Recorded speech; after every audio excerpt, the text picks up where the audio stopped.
Hello, good evening, Dionysus. Just grabbing my headphones. That is an absolutely gorgeous graphic you have as your background there.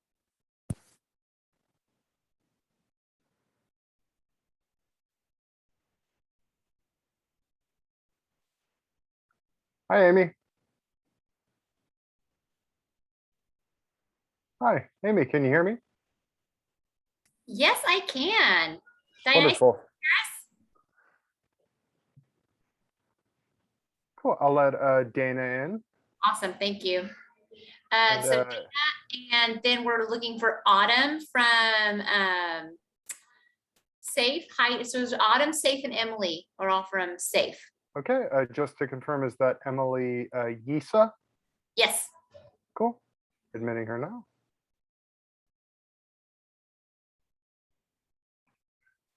And I see 2 disability services accounts, and I'm not sure if that's them. I imagine they'll be tuning in with their own email addresses. Hi, Emily. Hi. No, it should Emily. be Heidi or Heidi and Autumn are the other 2. Are their names not showing up? Not quite yet, but I see 2 accounts that say disability services. Oh, that's probably them. Okay, We I'll share go a ahead Zoom and let them account, yeah. It'll say that maybe.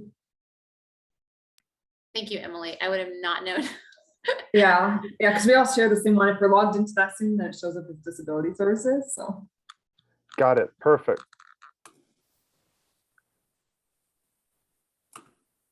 All right, my friends, I'm going to go ahead and quickly make all of our panelists here co-hosts so that y'all can share your screens. Give me 1 second. Just let me. Oh, is my background noise really loud right now? You hear that? no, I can hear it a little bit, not bad. Okay, we've got family staying with us with small children, and they're kind of noisy. So I'm like, and there's like nowhere else to go. So I'm gonna try to keep the sound down. Right, so everyone who's here, you should have just received a notification that you were made a co-host. Let me know if you didn't.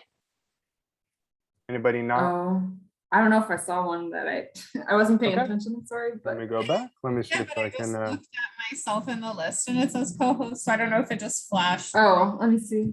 Cool, you should be a co-host now. It says, says Yeah. that you are here. Oh yeah, we are.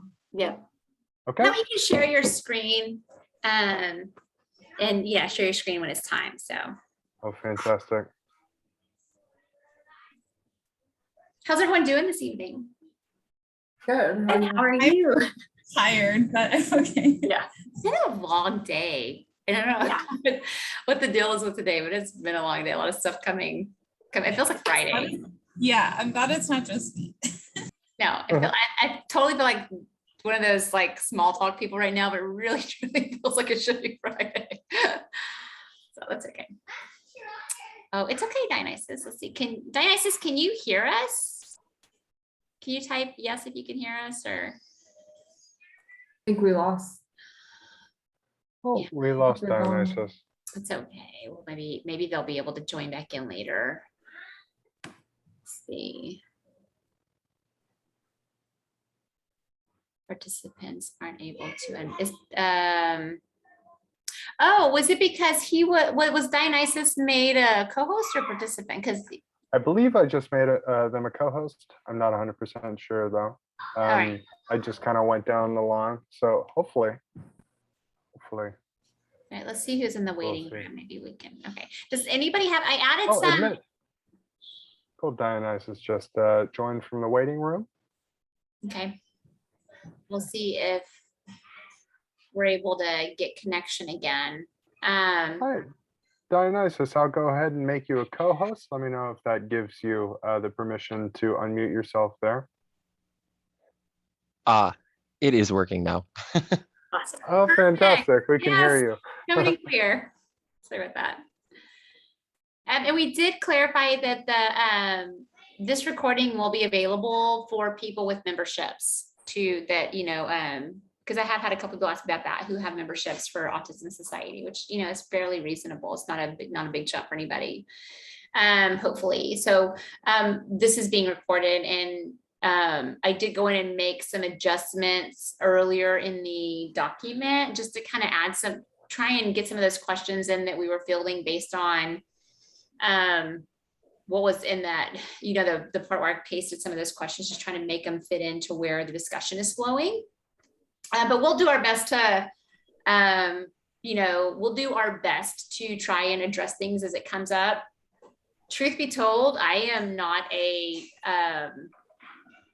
okay, let's follow this sequence line by line. That's not the kind of person I am. And so I'm so sorry if that's bothersome for anybody, but we will, you know, do our best to, I tried to arrange it though to where we could sort of address topics as they come up based on what we're discussing. So I hope that makes sense. But I guess I say all that to say, this is not meant to be a, I guess I say all that to say, I think we, you know, just letting go of attachments of how the conversation is supposed to go tonight, and just kind of let things go as they're going to based on what we're discussing, because it is such a big topic. I did write an introduction I'm gonna go into here in just a little bit, but if any of you have any concerns or anything as you're going along, please feel free to private message me. So but we're so glad you're all. Speaking of messaging, I just had a quick housekeeping thing. So I did look into whether you're able to send messages to like a subgroup of folks within Zoom. I couldn't find anything definitive, and I asked Kate, and she actually didn't know. So if it's cool, I don't know if there is one representative from SAFE that, you know, I could send those anonymous questions to, and then, you know, that person could read those aloud, and then y'all could kind of discuss and figure out which specific person wanted to like tackle it. Is there one of you who, you know, would like to receive those messages directly? I can do that because I know Emily and Autumn are going to be presenting a lot. So I'm happy to field those questions, and then I'll read them out, and y'all can jump in or throw it back to me or whatever sounds good. All right, Sounds perfect. So I'll send those to Heidi. Awesome. Thank you, Heidi. Yeah, Thank you thank you, so much.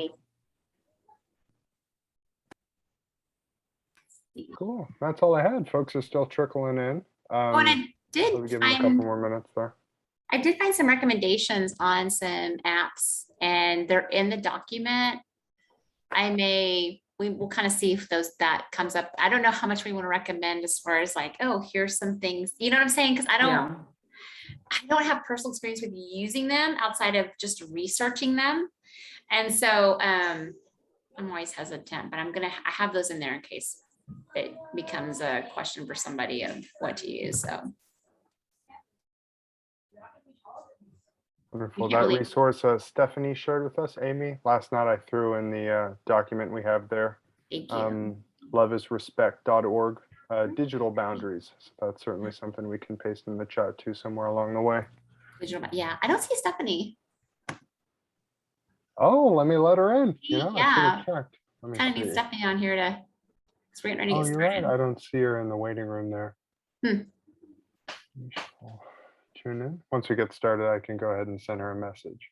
Okay, Heidi says that my internet is glitching. I'll be right back and try to set up my internet booster. Okay. Internet booster sounds cool. Didn't even know that was a thing. So you learn new things every day.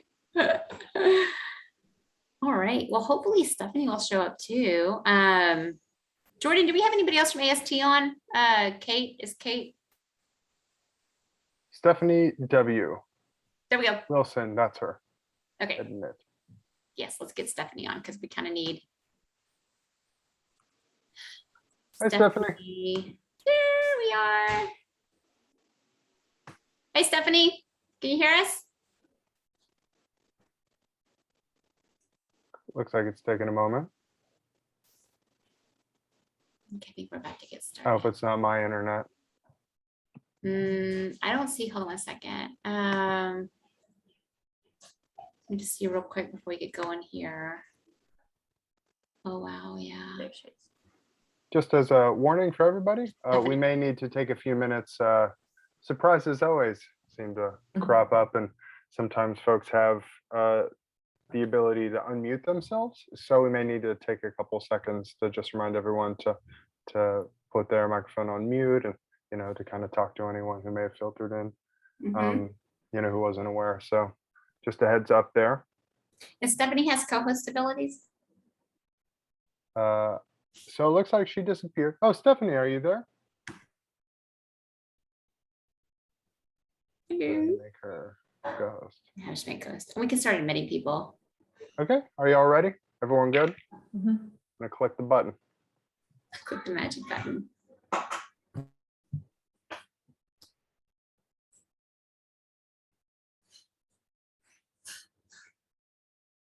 Okay. All right, we want to welcome everybody to tonight's panel on dating and relationships. And we do just kind of out the gate, we're so glad everyone's here. We do ask that everyone make sure they're muted while we're talking, so that way we can respect the presenters and the co-hosts tonight, and make sure that everyone's being able to be heard. So we're so glad you're all here. This is our third and final panel in our autonomy series, and we are so happy to be doing this one. This is something we've talked about for a while, hosting this topic, and in all of our panels, we hope to provide some moments of understanding and reflection, build community, and empower all of you with information that will help build your toolkit in the discussed areas. So just to kind of give you an overview, the more specific goal of tonight is to look at three big questions in a little bit more detail. Is what is dating? And how can I identify relationship potential with someone and pursue such a relationship? And then how do I keep myself safe while pursuing relationships with others? So these are just a few of the core topics related to dating and relationships. But the truth is, this is too big and complex of a topic to fully address in a little under 2 hours. We will not be able to address every single aspect of dating and relationships, and we might end up with more questions than we came with, and that's okay. We will all walk away from this feeling like we have more things to talk about, which just means it's an enriching subject, and more topics to cover and more questions to ask. This means we have more opportunity to meet like this and continue the conversation and have deeper dives into the subtext around these basic ideas. In that spirit, we welcome your feedback. So throughout the event, we'll be pasting the link to a survey in the chat where we encourage you in real time to give us your thoughts on how you might want to see these topics approached moving forward, because we hope this is not the last time we do this. We intend on pursuing these conversations a little bit more moving forward. We will share those links with you. We also want to note that everyone listening has a place here tonight. And we acknowledge that everyone comes to this conversation with a unique set of lived experiences, preferences, beliefs, and support needs. Regardless of who you are, you have the right to recognize your own agency and the right to love and relationships in your life.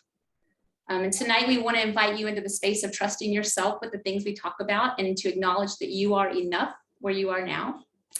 In our recent autonomy discussion on conflict management and resolution, one of our panelists said, and I love this, the main things we want as humans are to be seen and heard, right? And oftentimes we desire to be heard and seen by others outside of our immediate families and support systems or friend groups. And that's part of being human, right? Is to foster those relationships. And so today we want to discuss ways we can fulfill that desire in a way that keeps us safe and others safe. We want to invite all of us to recognize that our thoughts without judgment. That's really important. And there is no space in this conversation tonight for shame, discrimination, or disparaging comments towards others or what is said. We want to foster an environment of safe space, and anyone working in opposition to this will be removed from the call. You're welcome to use the survey to share your thoughts and feelings with us. We're so glad you're here, and I'm going to hand it over to Jordan to go over some housekeeping details of the Q&A in the chat. Hi, good evening, everyone. I'm Jordan, the projects coordinator at the Autism Society of Texas. So throughout the presentation, please be sure to keep your microphone muted so we can minimize background noise. We reserve the right to mute anyone whose background noise begins to sort of interrupt the flow of the discussion, so be mindful of that. Feel free to type your questions into the chat thread there. I, along with a few other AST staff members, will be collecting questions for the panelists to answer, throughout the presentation, as well as at the end. So we'll do our best to answer as many questions as we can within the time constraints. Also, to protect your privacy, you can also post questions anonymously. I'm going to be pasting a link in the chat here momentarily where you can do that. And when we read those questions, we'll not reveal any identifying information or anything like that. So I'm going to go ahead and post that right now. Let me see. There you go. So feel free to use that. We'll be posting that again throughout the discussion tonight. Again, thanks for joining us, and please, please, please submit any questions you may have about any particular topic that comes up during tonight's discussion. And enjoy, y'all. Thanks for being here. Thank you, Jordan. And thank you everyone who submitted questions to ahead of time. That was very enlightening to read some of those, and it helped kind of inform where the discussion goes. We are doing this virtually, obviously from our homes. So we're going to try and reduce our own background noise, which I'm sorry if mine gets a little loud. But I want to go ahead and introduce, we are so fortunate tonight to have staff from, from Safe Austin, and we have a wonderful panel of co-hosts. So I'm going to go ahead and hand it over for introductions, and I'm going to start with the staff. It's Safe. If Heidi, you want to start, and then we'll pass that along. Sure. Yeah. Thanks so much, Amy. My name is Heidi Lersch, and my pronouns are they, them, and I am the manager for the Disability Services Department at SAFE. And I'm so excited to be here with you. I've spent the past 3 years pilot testing and teaching a healthy relationship and safer sexuality curriculum with transition age students. So I'm going to pull on my knowledge and experience from that to help with this conversation. But I'm going to go ahead and pass it to Autumn. Hey everyone, my name is Autumn Johnson. My pronouns are she, her. I am a project coordinator and educator at SAFE, fairly new, but working on a really cool project, bringing education to the wraparound community of adults with disabilities and bringing some really cool education in the next couple of years. So I'm really excited to work on that and really excited to be here talking to you tonight about dating and like what that looks like in our lives. So I'll pass it over to Emily. Hey everyone, I'm Emily Yisa. My pronouns are she, her, and I'm a project coordinator and educator here at SAFE too. And I'm also relatively new, newer than Autumn. And yeah, I'm excited to be here tonight. Thank you for being here, all three of you. We really are appreciative. I would love to hand it over to Dana, if Dana would like to introduce themselves. Yeah, thanks. My name is Dana, pronouns they, them. I'm currently participating in a program through UT about leadership and education in neurodevelopmental disorders and working with the Autism Society as a part of that. I'm also a drama therapist, and I have past experience working for the National Domestic Violence Hotline. Thank you so much for being here. We really appreciate it. Dionysus, are you able to jump on and introduce yourself as well? I don't know if we lost you already. Yes, no, no worries. My name is Dionysus. I'm a musician, a business student, and and I guess I have autism spectrum disorder, so I guess that would be my qualification for being here. And thank you for allowing me to join. Thank you, Dionysus. Yeah, I think anybody on this call tonight, a qualification of just being human, right? And having these desires for relationships and how to have them in a healthy way. And I think the dynamic too has been really interesting over the last, not only our baseline of having conversations around relationships, but even just thinking about how COVID has affected our interactions with one another and how that's changed a little bit, not being able to get out and be in person and everything being virtual. So in a lot of ways, that's been positive because we've been able to move some of these conversations online, which has been helpful. But yeah, we appreciate all of you being here. Without further ado, I want to go ahead and move into our presentation. Like I said earlier, we were able to take some of the questions that were sent into us ahead of time and envelop them into what we're going to be discussing tonight. But if you sent us a question, or if you walk away from this tonight feeling like, man, they did not touch on areas I really hope that they would touch on, please be patient and please understand that that is something we want to hear about in the feedback and the survey. That way, moving forward, we can engage in these things, because we know this is like Nina said earlier, this is a really big, complex issue or topic.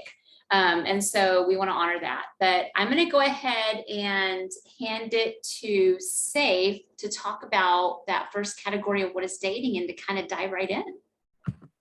All right, thanks, Amy. I'm gonna go ahead and share my screen and get our presentation set up. So our presentation will be 3 parts, and they're all pretty short. And so we'll end the first part and then have some time for discussion. Okay, so I'm gonna pass it to Emily. All right. So yeah, the first part we're talking about is just what is dating. So if you want to go to the, yeah. But before we get into that, I'll just talk a little bit about SAFE and who we are. So we're in Austin, Texas. Here at SAFE, we help people who are being hurt or abused. And it's for everybody. And it's also completely free.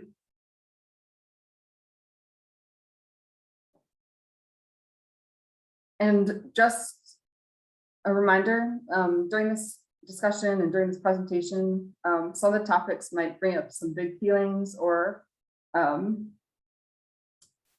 where you might need to step away or turn your camera off if it's on, or go get some water. So just do what you need to do to take care of yourself, whatever that looks like.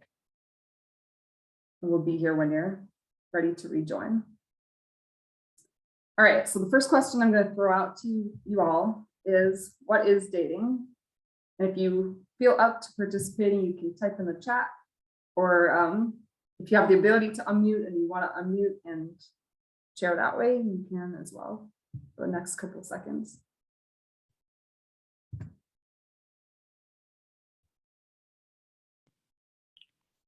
Yeah, when I think of dating, I think of just looking for a potential mate. That's just my definition. Yeah, that makes sense.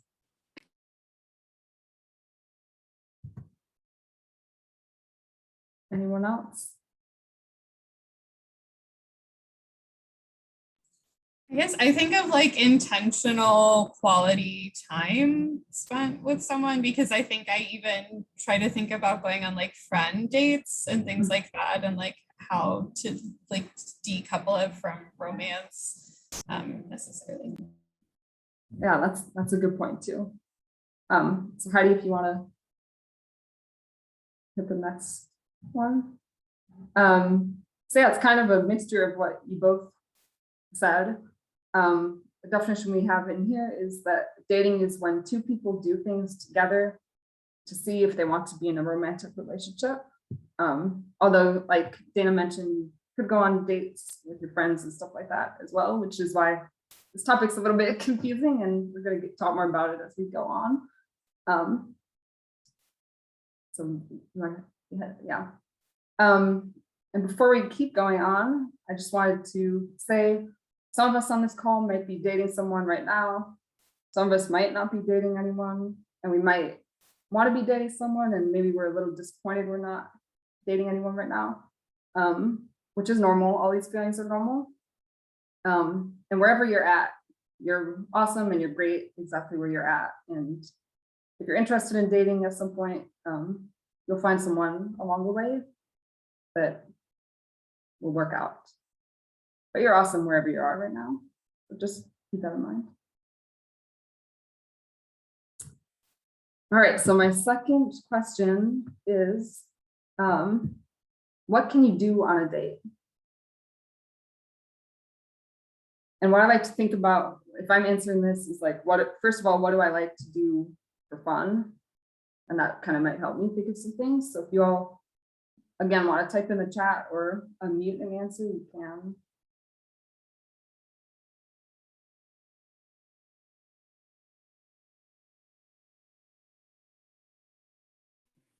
I guess you can talk. Yeah. I've never been on a date before, so I wouldn't know, but that's what I've seen in the movies. Yeah, I think that's a great idea, and it's free and you can do it anywhere. So I like that. Dude, Robert gave me an idea. Go to the movies. Yeah. I feel like movies is a common one. Oh yeah, someone said go on a walk. I'm sorry, what did someone say? Oh, don't I think like going for coffee or going out to dinner is a common one too. Yeah, dinner, Oh. think about a lot. I'm going to the walk on the beach. Yeah. Yeah, Or walk on the beach. Yeah. Yeah. And then go window shopping. And enjoy the warm air while we still can. Nice. I like those ideas. I wish we didn't have the COVID, but we could have done more outside. Right. But you can even have virtual dates on Zoom and stuff. That's true. Yeah. I like going to the mall sometimes. Yeah. So it's I mean this is ice cream. Yeah, ice cream. This is a pretty good list. I'm sorry, what did you say? Oh, I was just gonna say that you could like go to like a museum or a play or kind of any of those sorts of activities too. Yeah, nice. I like this list, and we have a mixture of things where I think that, you know, what the things you can do on a date are pretty, you know, infinite. I just think that essentially you can engage in any mutually agreed upon activity that between you and your date that helps to foster a sense of enjoyment and may lead to the development of an exclusive relationship. Exactly, and that's what I was thinking too. As long as you and the person you're going on a date with agree that you want to go to this specific place, to the beach or on a virtual date or whatever, then that's good. I think Elizabeth, where's your hand raised? Go bowling. And by the way, this is actually Emily, and I'm sorry. Emily's sister. Okay. And Emily's mom. We're here to support her and learn with you guys. But go ahead. Okay. Okay. Sorry, Emily. What you said? Go bowling. Yeah. Nice. Yeah. This is a good list. Some cost money, and you have to have money, but there's a lot of free dates too. So you all thought of some free ones. So we have a good mix here. Heidi, do you want to go to the next one? So now, how do you know if you are dating someone? How do you all know if you're dating someone? And if you feel comfortable answering, you can in the chat or unmute. I guess, well, you ask them out and they say yes. And yeah, my mom says not to use the word date because that implies something sexual. So I guess I'll just say if you want to go out, but I don't know. That's what I've been told about not using the word date, but basically what that's what I think is that if you just ask someone out and they say yes, then you know that you're going to go on a date. Okay. So communication is what you're talking about, it sounds like asking directly if they want to go out. Yeah. Yeah.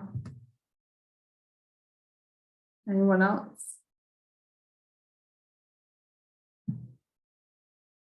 Okay. How do you want to go to the next one, I guess?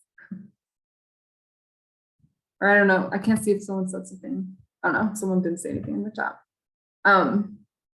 Yeah, so like I'm sorry, I didn't catch, like Robert said, the only way to know for sure if you're dating someone is to ask them. And you can ask in different ways. Like Robert says, you might say, would you like to go out with me? But what are some other ways you might, what are some other words you might use to ask someone? And Emily, one of the things I wanted to kind of bring up here is not only how do you know if you're dating somebody, let's say you go out with somebody one time, let's say you go bowling. I'm gonna use that because bowling is so much fun. And I know it's not super clean right now with COVID, but it's still so much fun.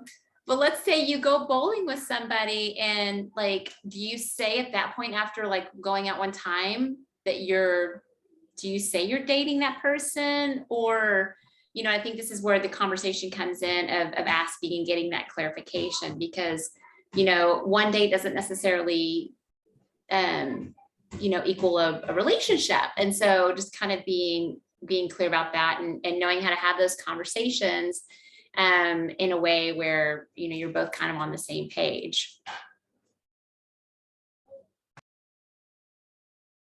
Yeah, so how could you find out? Like, what are some things you could ask to find out if you are dating them or if they're interested in being in a relationship, a romantic relationship with you? Unfortunately, it's very difficult for me to consider any other sort of subtle method for determining if one is dating another individual with other than just directly asking. You know, because I think it's very easy to consider that perhaps you are dating someone, but if that hasn't been confirmed by the other party, then, you know, it would be irrational to think that you're dating that person. So yeah, I just directly asking them. I think that's the number one way. Yeah, I agree 100%. And you can ask in different ways. I mean, you can't just say, are we dating, or what is this? What are we? Are we in a relationship? Would you like to be in a relationship? What did Autumn write? I really enjoyed that date. Could we go on another date? And then following up with clear, direct questions of when you both decided maybe you want to be considered dating or dating exclusively. I think that really is the only way to know exactly where you stand with someone, is to be direct. And it's kind of uncomfortable sometimes, but. And I want to just add in real quick here, if you don't mind. One of the things I think helps a lot of times when there's communication difficulties of, okay, well, especially being in that moment and not quite knowing what to say. I think this is where the idea of planning those conversations comes in handy, and just practicing that scripting, right? So if you're not quite sure what to say in that moment, you know, how can you kind of maybe script out that conversation ahead of time so it makes sense when, you know, and practice saying it to somebody else that you trust. Practice saying it to a friend or to somebody that you know is going to give you honest feedback. And then have the conversation with the other person, because sometimes those conversations can be a little nerve-wracking. So, you know, I love the idea, this what Autumn is talking about, you know, following up with direct, clear questions, because really that honesty is what's going to fuel and foster a healthy, good relationship. And so, yeah, if you have difficulty with that, though, you know, the recommendation would be to maybe script that ahead of time and practice it with somebody else before you go into that, if it would help build confidence. You may not need that, but sometimes we do. Yeah, I totally agree. And I just want to add, I loved what Robert said. I loved what Dionysus said about you got to ask, right? You just got to ask. And there are parts of dating that are awkward. And, you know, it's just a part of it. And that's okay. It's okay for it to be awkward. It's better for it to be awkward and for you to know what it is. And if you're dating and if it's a relationship, than for it to be really confusing for everybody. So, you know, I think I heard Robert say you could ask someone else, do you want to go out with me? And I personally love the word date, because then it makes it super clear. It's like, I'm asking you out on a date because I like you and I think you're cool, you know. And sometimes it's like, you want to go to the movies, and it could be like, well, are we going as friends, or like, what, you know, you're trying to figure it out. It's like playing Blue's Clues. You don't want to do that. So I think, you know, just saying, hey, do you want to go on a date with me? That's great, you know. Or Robert, you know, saying, do you want to go out with me? You want to go out? That's great too. And then, like Amy said, it can be confusing. You know, you went on one date, maybe it was great. You're like, okay, what does this mean? You know, are they my romantic partner now? And there again, you just gotta ask and say, hey, do you want to be my girlfriend? Do you want to be my boyfriend? Do you want to be my romantic partner? And sometimes that can be awkward, but you know, again, awkward's not bad. It's just part of it. Another way that you could, you know, if asking those questions brings up a lot of anxiety, which it does for many people, you might think about asking it through a text message, because then you can type it out, can kind of sit with it, you can breathe, and then you can hit send, and you can get the adults in your life that you trust to support you through that. So that's another option too. Thanks, Heidi.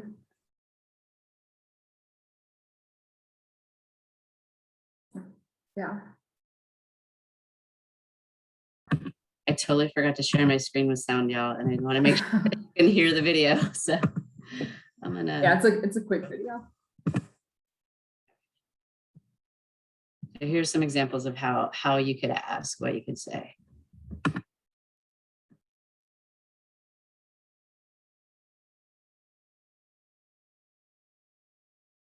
I don't think we can hear the sound.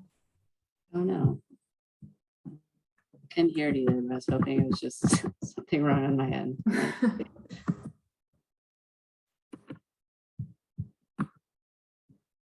Oh, that's good.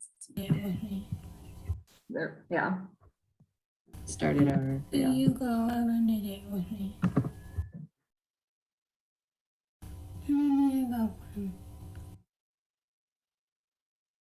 Yep, so she asked directly right there, will you go on a date with me?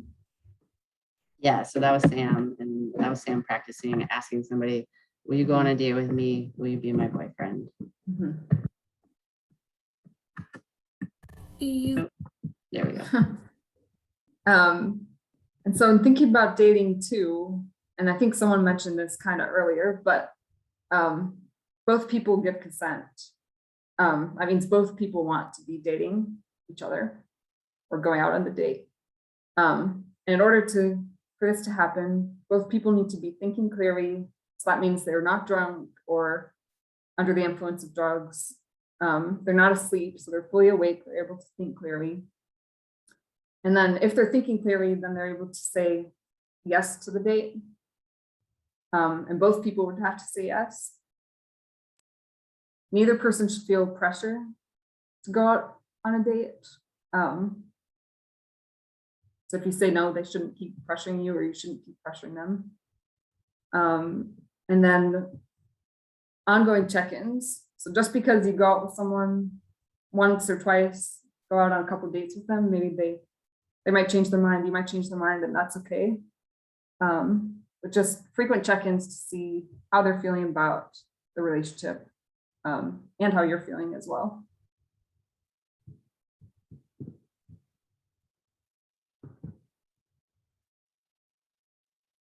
So kind of the steps in getting into that romantic relationship or getting into that dating life. First, you have to meet someone new, which could be virtually now or in person.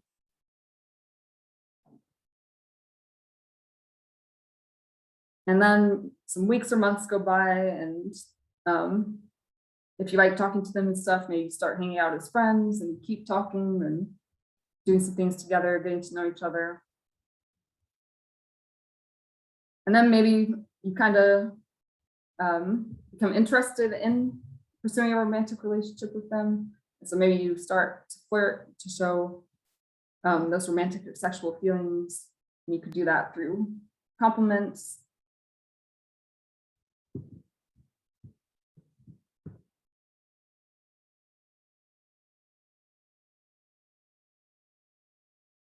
And I think, is Heidi frozen? Well, the last step, Yeah. and the last step would then be, after some flirting, your friends and stuff, then ask would they like to go out on a date or be in that romantic relationship with you.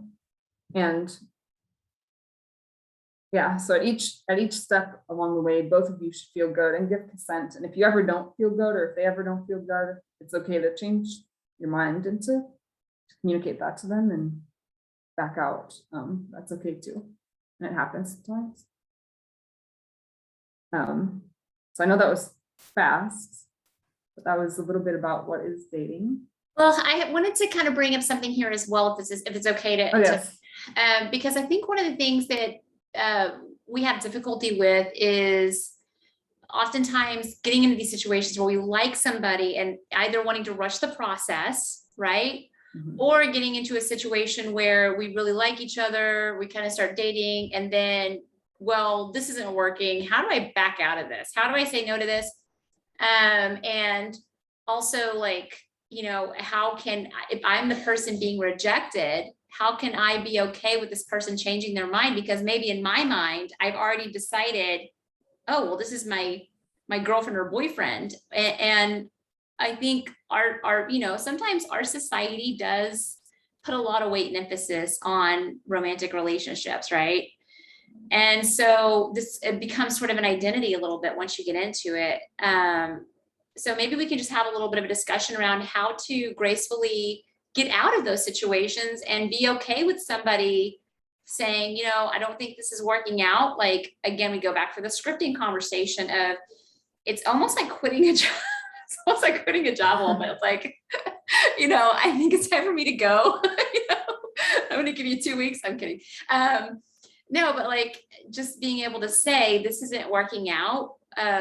Because a lot of times we get into situations where we either don't want to hurt somebody's feelings, right? Or if we're the ones being rejected, we don't want to let go of those dreams and hopes and thoughts that we had for that relationship, right? Oh, well, no, this is the person I really like. I thought I found my person, you know. So I guess maybe just taking a couple of minutes to discuss that process, because that is a part of the, you know, that is a part of the conversation of not only people pleasing, but also predictability and being flexible with things changing, right? So I don't know, I'd like to kind of present this question to the group of how do you gracefully back out of a relationship, right? Provided there's no abuse going on, because that's a whole different conversation, right? But how do you gracefully back out of a relationship, and how do you gracefully say, okay, this person's not wanting to be in a relationship with me anymore, and I got to be okay with that?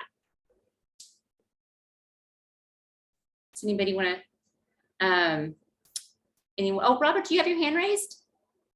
I've been in a relationship before, a long time ago. Yeah, it's that it didn't work out. The girl I dated was messing around with another woman, and I just left it alone, moved on until I meet somebody else. Right. Thank you, Robert. Thank you. Sometimes you gotta. Sometimes they let you down easy, but that don't make you should get upset. Just move on and maybe be lucky and meet somebody else. Sometimes that moving on process can be hard, but it's really the only thing that's left to do. Thank you, Robert.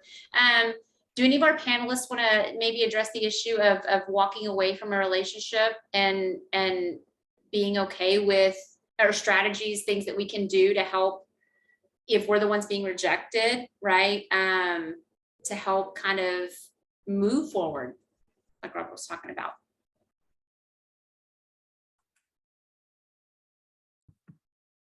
So I was thinking, of that is a really difficult thing to feel and to sit with.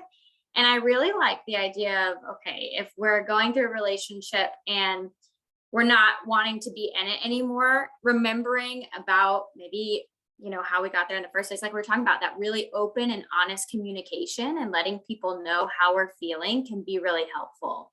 And I thought for myself too, in dating, that if I really, you know, if I'm the one that maybe wants to leave a relationship and I'm thinking through those like honest and maybe hard feelings that I want to communicate, that I would probably want that other person, say we flip the script and I'm the one that's now being rejected. My mind is, I would want my mind to remember that, like, I'm glad that they're being honest with me and that they're being honest with themselves, that maybe I'm not their person. And that might help me. It might still be hard because I might still have those feelings for them. But in my mind, you know, I would hope that if I could be honest with somebody and say, oh, I don't want to be in this relationship, that maybe it would help me to think that if somebody's saying that to me, that I would, you know what I mean, to kind of reciprocate those honest feelings, even if they are really hard. That's my first thought. And that may or may not be helpful to some people. Thank you, Autumn. Heidi? Yeah, I was just gonna kind of build on what Autumn said, that I think it goes back to that cute little puppy that's saying that you're awesome, right? On that one slide.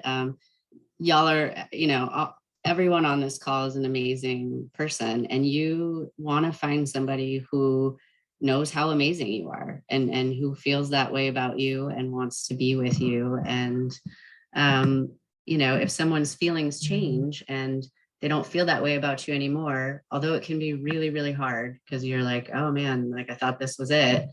If their feelings change, you deserve to find somebody else who knows how awesome you are. And if it's not going to be that person, that can be hard. And so you feel all those feelings that you have, whether you're mad or you're sad or you're scared, like, you know, name your feelings. It's okay, whatever you're feeling. But then remember that you deserve to find someone who knows how amazing you are and who wants to be with you.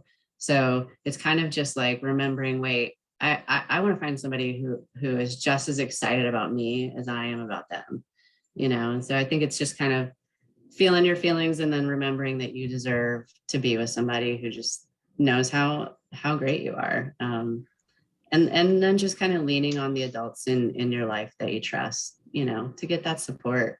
Leaving a relationship is hard, whether somebody broke up with you or you broke up with them, it's hard. So, you know, and it's okay for it to be hard, but reach out and get help from those people that you trust. I think it's also important to initially refrain from conflating dating with a relationship, you know, and I think that I think Autumn had alluded to this. I think, or no, it was Amy. I think dating is probably best considered as an attempt, you know, to enter into a deeper amorous relationship with someone, as opposed to thinking that the date is an expression of one's, or I'm sorry, or thinking that a date defines the fact that you are in a relationship with someone, because it doesn't. You know, I think dating and in general should be considered sort of the interview process, you know, and I think it's helpful for me to establish a romantic contact with someone else, knowing that there is a possibility that, you know, we end up dating for a week or two and decide like, okay, this doesn't work for us. So yeah. Thank you, Dionysus. Yes. And I think it's one of the, and just, you know, even bringing up interview, I think a lot of us have, I think a lot of people on this call are probably like, you know, not the interview process, because it's just, but it is, it's kind of like that. It's like, you know, you're sort of screening this person to see if this is something that you want to dive into further. And Heidi's right. It can be super awkward, even if you're not, we're talking dating and relationships. So even if you're trying to pursue friendships, you know, it can be super awkward engaging in that, hey, do you want to go be my friend? You know, my 7-year-old told me in the car yesterday that if I want to make friends, all I need to do is ask somebody if they want to be my friend and then plan to do something. I'm like, oh, that sounds really simple. I mean, it's a lot more complicated. So, but the other thing kind of to have in this context and in what we're discussing is the masking process. And I think someone brought this up in one of their questions about those initial first dates and those initial first contacts. And I would love it if somebody on, you know, I don't want to put anybody on the spot on our panel, but if anybody was to address this, like how we mask maybe possibly going into situations where we're first meeting people. And for those who may not be familiar with the term masking, it's almost kind of like camouflaging as another way that it's put, but just, you know, you're trying to hide some of who you are to make sure this other person is impressed with you and likes you, right? Well, that's not sustainable, because who you are is who you are, right? And who you are is enough. And we could say that till we're blue in the face, right? But a lot of times we feel like we have to hide parts of ourselves when we venture out on these adventures of dating and relationships and initiating conversations. So you know, I would love for somebody to maybe on our panel to address how masking can affect going into these situations and how important it is that we are authentically ourselves when we first engage in these interactions with other people.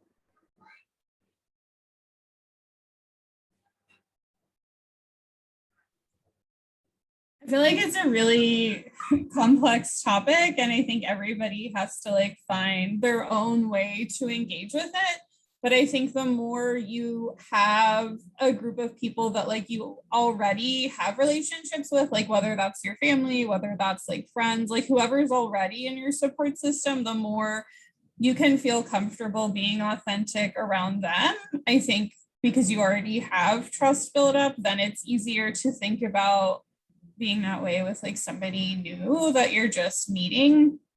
And I think also, you know, like we were talking about with like honest communication, you know, I think you can just say like, you know,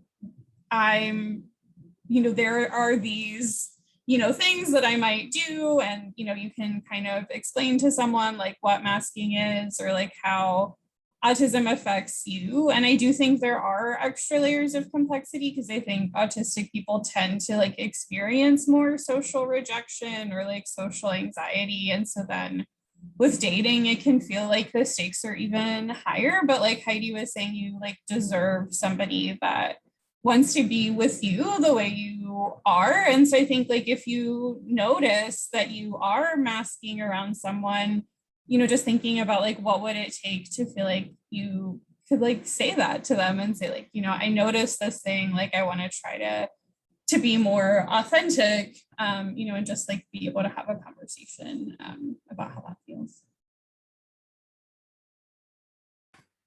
Thank you, Dana. Yeah, I think, you know, and I think it's hard to trust ourselves sometimes, right? And that's a tough thing to do, especially if we feel like society's told us that we need to change something about ourselves as we've gone along, right? And so I wish I could unprogram that from everybody right now, but I can't because I don't have that power. That'd be really cool if I had that superpower, but I don't. But you know, just being cautious about going into the dating and relationship process with that need to conceal who you are, because you know that person that you're with deserves the real you, right? And if that person you're with, you know, is not appreciative of the real you, that's probably not your person, right? And so someone asked in the chat, what if they're not being honest and instead using you, right? And so that's another thing we really need to be cautious about. We're going to go into in a little bit when we talk about boundary setting and stuff, but just being aware of how we keep ourselves safe and set those boundaries up, right? Because, you know, I would hate to think that anybody's giving up part of who they are in order to just, well, I just want to be in a relationship, so I put up with this stuff, right? Well, you know, that needs to be maybe have a conversation with someone you trust around that particular issue, because if you feel like that's the case, then that's probably not, you know, something that if you don't feel like you can trust it, probably not something you'd want to pursue, right? So, and again, we're not here to assign judgment on anything going on in your individual lives, because every situation has a backstory. Every situation has its own universe around it. And so, but just be careful about that. And yeah, so does anybody have anything else on the panel that they want to add to that conversation? Yeah, I was just going to add real quick that well, first of all, like dating, it's messy and you know, it's going to be a little bit of trial and error, and you're going to meet people that you know, you might think, you know, are great, and then doesn't work out, and it's not anybody's fault. The most important thing is that you find somebody that you feel safe with, you know, and I think that that it's just important to remember that you deserve that. You deserve a partner that you feel safe with, and a partner who sees you for who you are. And everyone in a dating relationship has needs, you know, and so one of your needs might be to find a partner who understands what masking is and you know what that's like for you and how to support you through it. But your partner is going to have needs from you too, you know, and so I think it's important to remember that your needs are not a burden. You know, your needs are totally valid, and it's okay to ask for what you need. And when you're in a relationship, your partner is going to ask for some things that they need from you, and that's totally normal. And so just remembering that it's normal and valid to tell people what your needs are.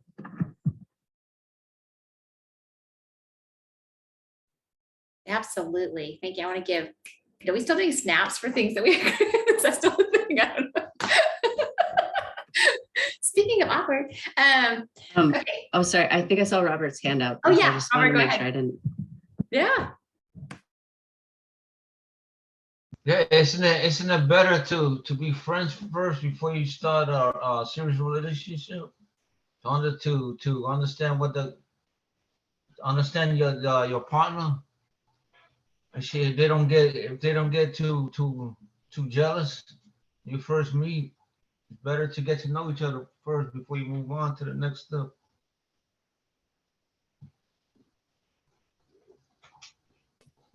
Friendship is definitely a good idea because then it's, you know, I think you lose a lot less too if you have to, you know, if you have to walk away from that, but kind of getting that feeling of what the relationship is like through friendship first, right? And being able to hang out and do fun stuff. I think we also tend to romanticize this based on like, we watch movies, right? And these movies tell us how things should look and like all these, you know, like oh, well, this is the way it should look. This is how I should react. This is how I should respond. But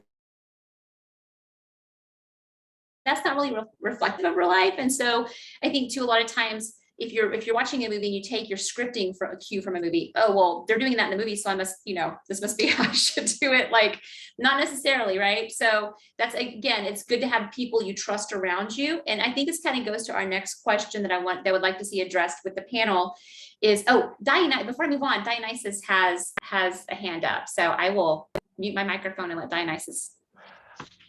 It's so interesting. It's as if you're telepathic because what you communicated was exactly what I was going to discuss. Yeah, I think that sometimes masking, especially in a dating situation, is the result of seeking to, you know, adhere to the right way to, you know, obtain a partner, as one may have come to understand that process through movies or, you know, television shows and things like that. And so, you know, to me, when I think about masking, I automatically think of the word accommodation. And so it's difficult sometimes to make the distinction between the two, you know. But I agree with Heidi. I think that, well, such a difficult dance because it's like you want to accommodate a potential partner or someone that you're dating, and you want to quote unquote get it right, but also it's important for you to be yourself. And so I don't know. It's yeah, dating is messy. I'll stick with what Heidi said. And I hope, and I thank you for saying that. And I hope that we give permission through this to, you know, for some time for everyone else to kind of understand that and be okay with that process, that it is that, you know, it is going to be a little messy and awkward, and that's okay. And so, and this kind of brings up the question of how do you, before we move on to the next one, how do you approach the topic of dating with your family? That was a question that came up from our, you know, when we launched the idea of, hey, go ahead and send in your questions. And I think this can be tricky for some people because, you know, the tendency is to, you know, not have these conversations, you know, while you're in your middle school and high school. Unfortunately, sometimes these conversations don't get had. But a lot of times these people don't know how to have them, right? How do we approach this conversation? I mean, I think it's awkward for any parent, right? To talk about dating and relationships with your kiddo and sexuality and all those things that we as human beings are wired for and you know, we tend to want to pursue. And so when talking about how to approach the topic of dating with your family, and hey, I'm ready to date. I am ready to get involved in these relationships, right? I would love for anybody from SAFE or even Dana or Dionysus to or Jordan or to talk about maybe some tips on how to approach your family when you want to have that conversation about dating and be honest about it. Like who you like, maybe you know, if you're a woman and you're interested in dating other women and you haven't had that conversation with your family yet, or that you're interested in going out on solo dates and you haven't done that yet because maybe for some reason your family doesn't feel like you're quite ready to do that. How can we express our agency? You know, how can someone express their agency as an adult and moving into that area? I feel like this is another one that's like so complicated. And I also just want to name that there's like different cultural factors that can like influence the way that people might negotiate with their family. And then of course, like disability adds other layers based on like support and access needs. And of course, if, you know, like LGBT issues are in the mix, then it's like, you know, how receptive do you feel like your family might be or not? So I feel like there's so many factors, but I guess one thing I will say is that I think it could help to have that conversation like before there's a specific person that you're wanting to date, so you can kind of like figure it out or sort of normalize it without feeling this pressure of like, oh, like, you know, I want to, you know, see this particular person, because then I feel like it can make it easier to want to just sort of sneak around or kind of do things that could potentially like mess up trust within the family, I guess. So just like, hopefully people are able to like have those conversations all the time, as just like ongoing conversations about like, you know, relationships and consent and stuff. But I guess if that's not a family norm, just like maybe finding a day to just kind of talk about it or name it, like when you're feeling like there's not, you know, like before there's like a specific person, so you can kind of negotiate some expectations, and say what your needs are like ahead of time, and then you gotta make it easier. I think in my case, I never felt comfortable discussing the concept of dating and romance with anyone in my family. And I found the topic of dating to be uncomfortable just in general. Didn't have a relationship or even date until I was 23 years old. And, you know, perhaps being on the spectrum may have contributed to why it was so difficult for me to actually begin to date. But furthermore, I felt that due to the imbalanced domestic dynamics that existed in my family, I would have never considered any of them to be qualified to offer me advice to begin with. And so, you know, for me, it would have been much more beneficial to have learned about the subject of socialization, dating, and even consummation in a technical sort of educational setting.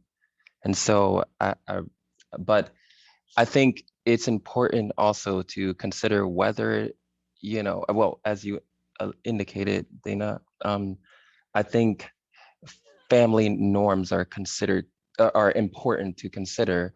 And, you know, it just might not be the norm for certain individuals to even talk to their family about these particular topics, and their parents may not want to discuss them either.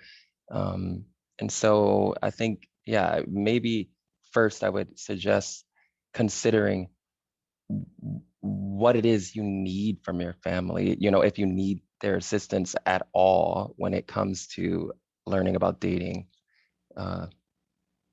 And then, you know, I think to go from there, you know, and then also to determine if you can kind of trust those individuals, you know, your family members with this particular topic or for advice.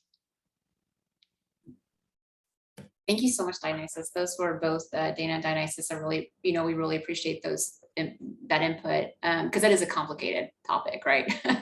And so we just, you know, we hope that this, if you're listening, this maybe can, you know, spawn some conversations in your own family about this, if it's something that you want to discuss, right? Because it takes some bravery to have these conversations. It really does.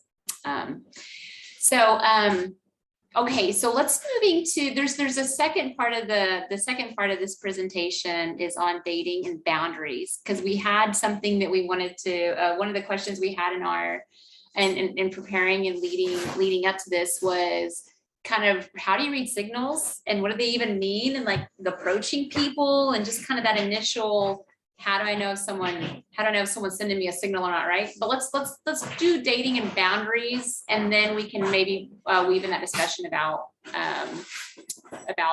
recognizing those signals. So I'll hand it back over to Safe. All right, so I'm going to share my screen, and then I think my internet should be better. I apologize, y'all. It's going in and out, but hopefully it's okay. It's part of the virtual. yeah. Hopefully it's we're worked good out now. really quickly, so it's good. Yeah. And I just want to acknowledge there's a couple questions that came to me in the chat, and so I'll save those to answer when we come back from the second part of the presentation. And I think too, for time, we may cut out just a little activity in this portion, just so that we can get through kind of all the materials and all the questions, because I'm loving the discussion. So we're just gonna jump in. We're gonna jump in with dating and boundaries. Okay, so what is a boundary? Can anybody just give me their definition of this is what a boundary is? It's invisible line that you don't cross. That's a good definition. Yeah. Does anybody else have one? It's when you tell somebody how you want to be treated. Yeah, I love that. Telling people how you want to be treated. That's a really good way to define it.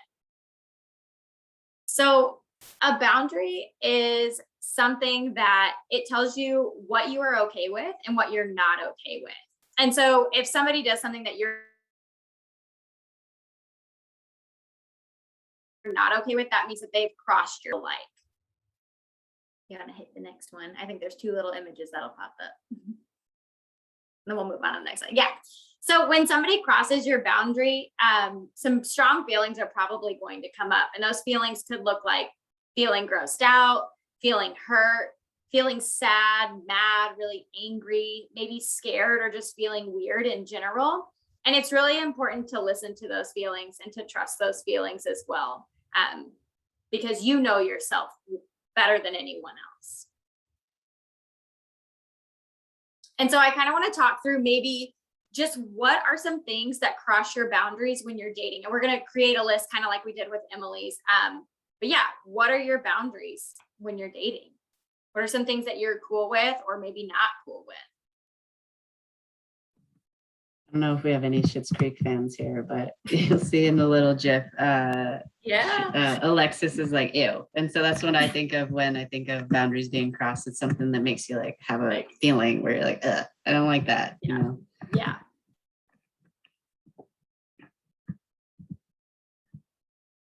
I know for me, it's if somebody gets in my personal space without like asking, maybe they get too close, or approach me with a hug without asking me if that's okay first. Kind of goes back to that idea of consent. Like, is it okay if I give you a hug? Yes, it is, or no, it's not, and respecting that answer.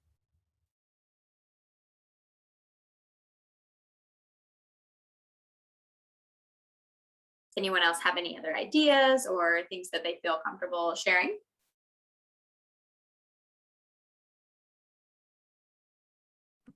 I don't like it when people are rude to me, even if it's my dating partner. Even if they're joking, I don't. That's a big boundary for me. Yeah. I don't like when people lie to me. Yeah.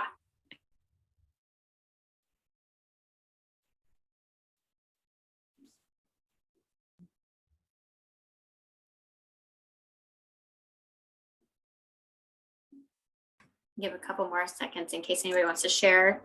Benny in the chat says, when someone asks to use my phone when they have their own phone. Yeah. Feel that. Or when somebody makes an assumption about what you're going to want, like without asking, like if they assume what you're going to want or what you're going to like or not like without actually asking you first, It feels intrusive. Yeah. Yeah, I agree, Amy. And Spencer in the chat says, I wouldn't like it if someone is using me. Absolutely. That would not feel good. And that would definitely be crossing a boundary for me.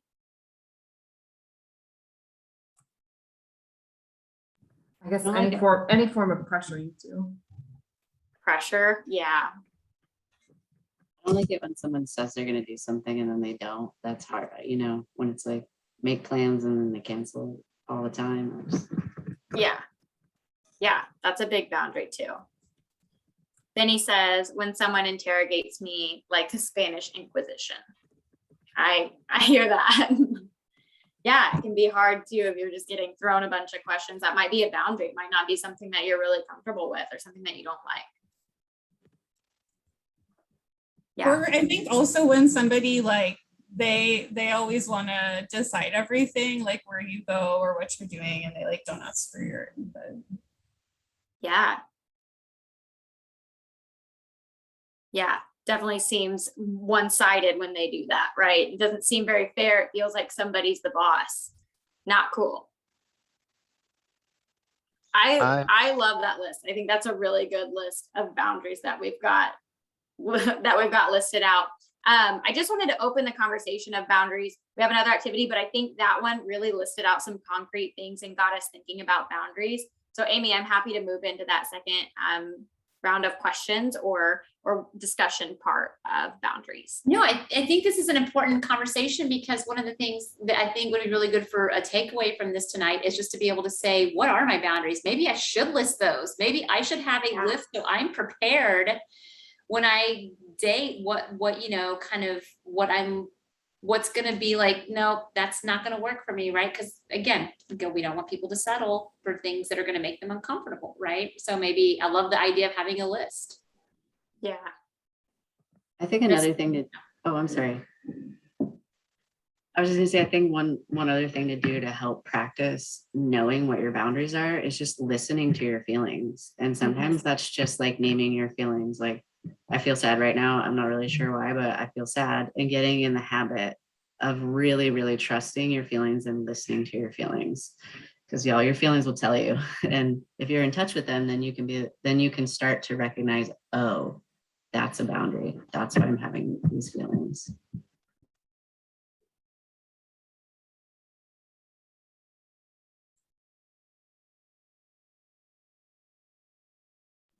And I think it's also important to say that like boundaries can change. So like, even if you were okay or not okay with something at one point in time, you might change your mind, and like that should be okay too. And if a boundary ever changes and then somebody, you know, gets mad or like pushes back or doesn't want to respect it, then that can be a big red flag. Yeah, I love that idea because it goes back to that idea that consent is all the time, right? It's always reoccurring. Like, we're always making sure and we're always checking in. And that's really important because that gives good communication. It also allows you to be like, actually, you know what? My boundaries have changed, and this is now what I want, right? In either direction. I don't want this anymore, or like, yeah, I am okay with this now. And those are really, really key parts to healthy relationship, is that really good communication and constantly checking in.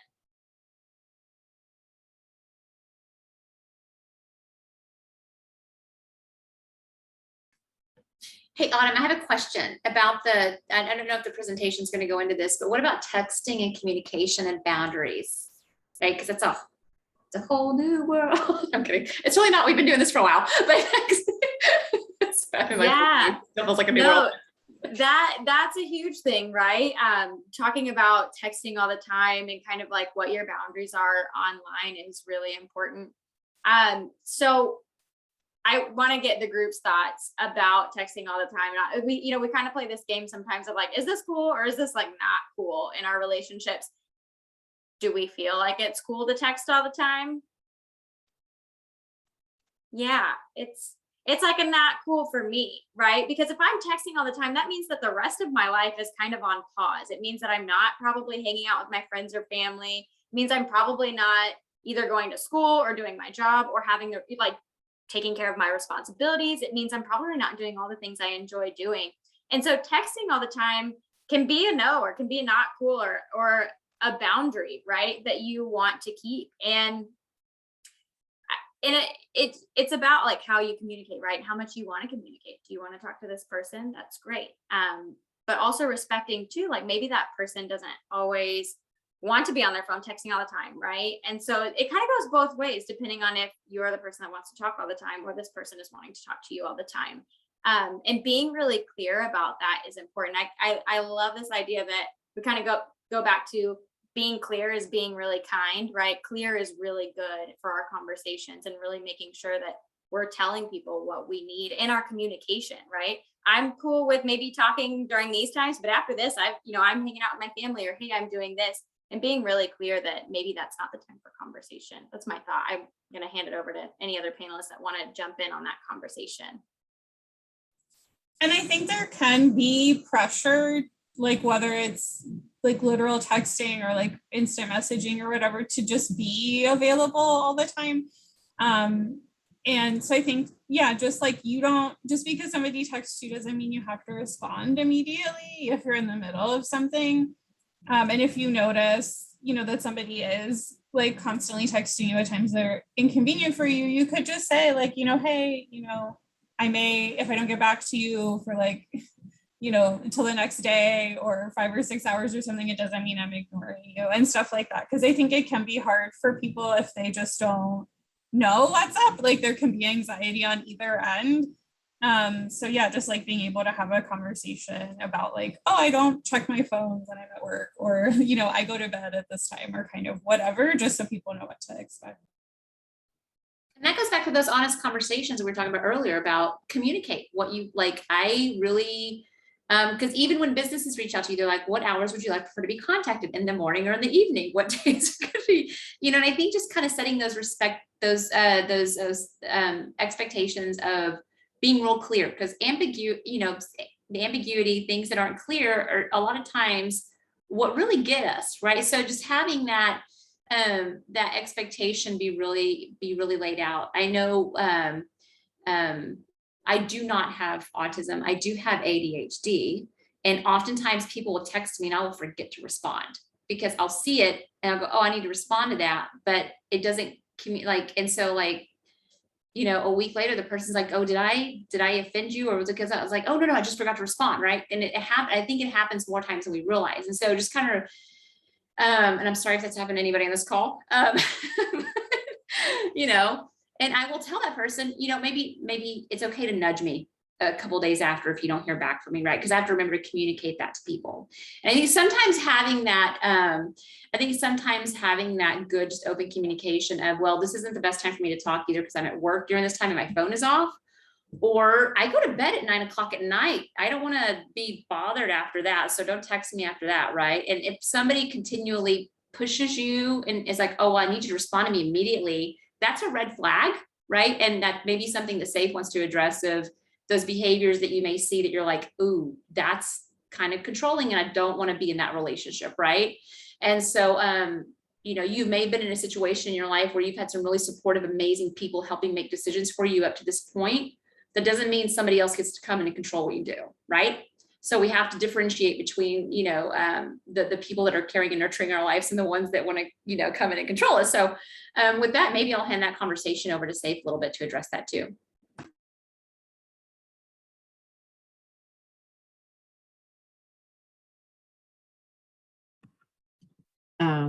So yeah, that's a great point, Amy, that sometimes there are people that we trust, that we've known for a really long time, that are adults that we love and trust, that help us make decisions. And that's for everybody. We all have those people in our lives that we rely on. But in a romantic relationship and with friendships, there should not be one person who's the boss. So there should not be one person bossing the other person around. And if it starts to feel like somebody is bossing you around, or like they're the boss, then that's a big red flag that they're crossing your boundaries and that is not a healthy relationship behavior. And so what you can do is immediately talk to the people, the adults that you love and trust in your life, and then work to set boundaries with that person, to say, hey, this, when you tell me what to do, it makes me feel bad and I don't like it. And I need that to change for our relationship to be healthy. Sometimes when there are red flags, you can work through it with your partner and set boundaries. And if they respect those boundaries, then, you can have a healthy relationship. But if they don't respect the boundaries that you set, then you need to start to think about leaving that relationship for your own safety. And we did have another little presentation on deal breakers, Amy, but I'm not sure how much time we have to address those. Let's go ahead. We have until 9:15, 9:30. So if you want to go ahead and for those who can stay on, I think it'd be worth hearing. Yeah. You want to do that now or later? Maybe in a little bit. I know that there were some questions in the chat that I want to make sure I don't forget. And so I don't know if now would be a good time to. Yeah, let's address some of those questions. Okay, cool. So I'll read them out, and then for all panelists or anyone else on the call who wants to help to add to the discussion. So I'm just going to scroll back to the first one.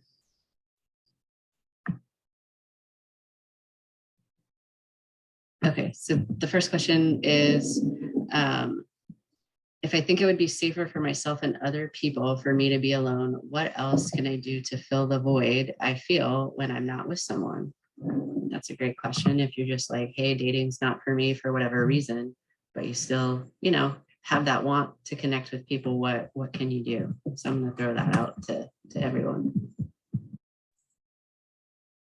I can speak to that. I have like chosen to be single at various points in time. And I think like sometimes like going on dates with myself helped, like just getting comfortable, like going, I mean, obviously COVID adds extra barriers to this, but like in the past, like going to a restaurant and just like eating lunch by myself, and maybe I like bring a book or like have my phone, but I think just like getting used to doing stuff, or like if there's a movie I really want to see, like just go by myself. And I also feel like friendships like have been really important, because I think sometimes there can be these cultural narratives that like romantic relationships are like the most important, or that they kind of take the place of friendships at a certain point. But I think everybody needs like friends, at all different points in their life. So I just think like sometimes just being really intentional about building up those friendships, and sometimes you even have like more time and energy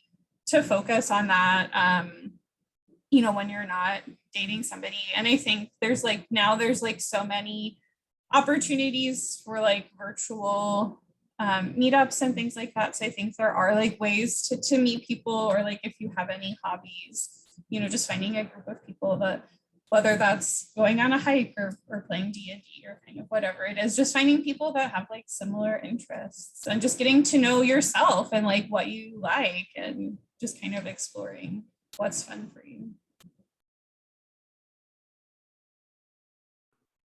I really love that answer. And I just want to echo all of that, because I think that was all phenomenal things. I couldn't have said it any better. So I love that. Yeah, I also love that. And I just want to add that, there are lots of people who are not interested in being sexual or in dating. They're asexual, they're aromantic, and that is 100% valid. And I think our culture likes to kind of hold up romantic relationships as like the ideal, the most important kind of relationship, but that's just not true. Many people have very deep, meaningful, fulfilling friendships and relationships with their family members. And, those relationships are just as important. So, just remember to be true to yourself. And if dating's not for you, or being sexual is not for you, that's 100% okay. And you can find lots of meaning in the other relationships that you have in your life.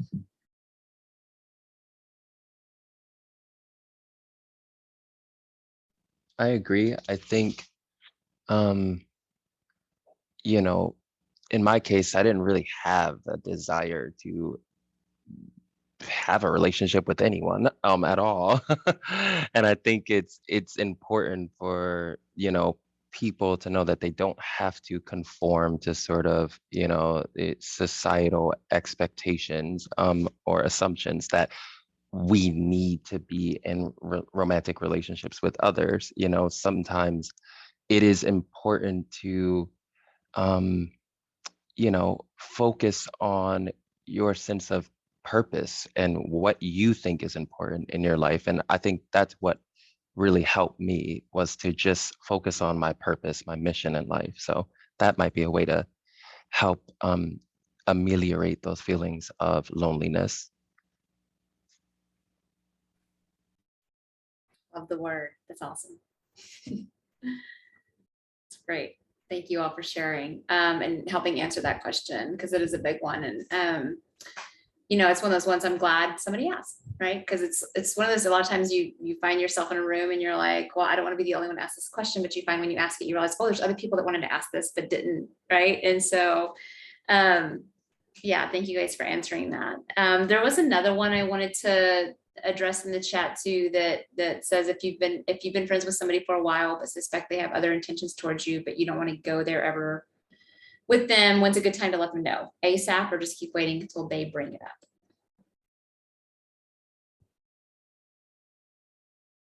ASAP. Just period.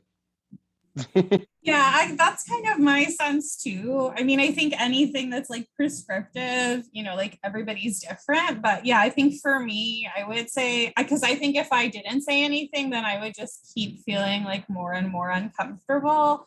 So I think for me, that would just be an example of like me wanting to set a boundary and saying like, hey, I've noticed these things. I don't know whether that's accurate or not, but like, just so you know, like this is the kind of relationship I'm interested in having with you. Because then I think, you don't want somebody to feel like they're being led on, and then it could just lead to more problems the longer it goes.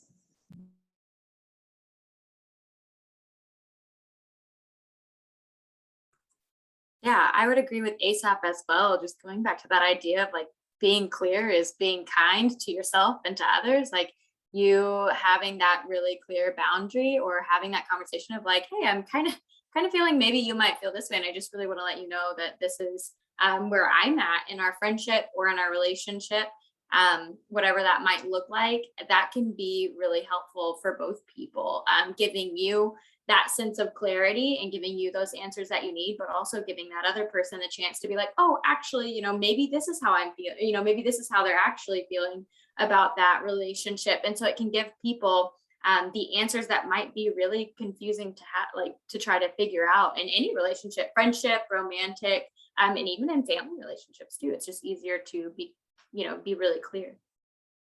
Not easier, but helps us to understand our relationships better. Yeah, and again, just pointing out that it's really kind of helpful in those conversations to script it out ahead of time and practice what you're going to say with somebody else maybe beforehand, right? Because then it helps you. I think it helps you feel more confident going into it, and you know kind of what you want to say going into that situation.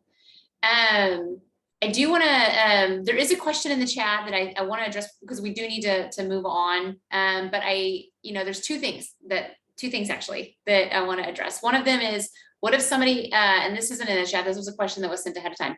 What if somebody asked me to send pictures of myself, right? Nude pictures or, what have you to them. And, so maybe we can address just that safety and that boundary there as well, because that is kind of a practical issue in a digital age where we have just use of fancy thinking boxes everywhere where we can connect in a second to everything.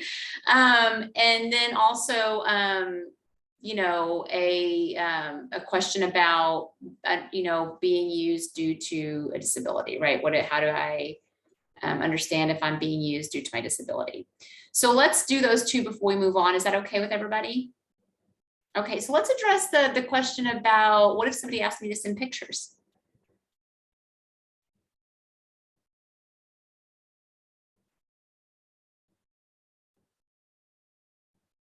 I would just say no, don't do it.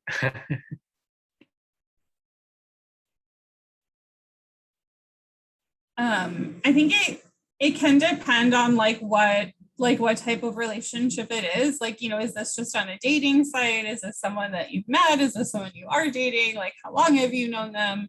And all of those things. So, I think once someone has pictures, it's kind of like you don't have control over what happens to them. So I think it is important that you have trust with someone that that they're not gonna do anything with those pictures, or kind of thinking forward to if we break up, what does that mean? And so I guess just having awareness that the internet is forever, but I also wouldn't want to say that you could never send photos to someone. But I guess I would also just be aware of do you feel pressured? Is this something you want, or is this something you feel like they want from you? Or do you feel like if you didn't do it, that they would be mad or break up with you? Because then that would make me feel like, maybe you shouldn't do it.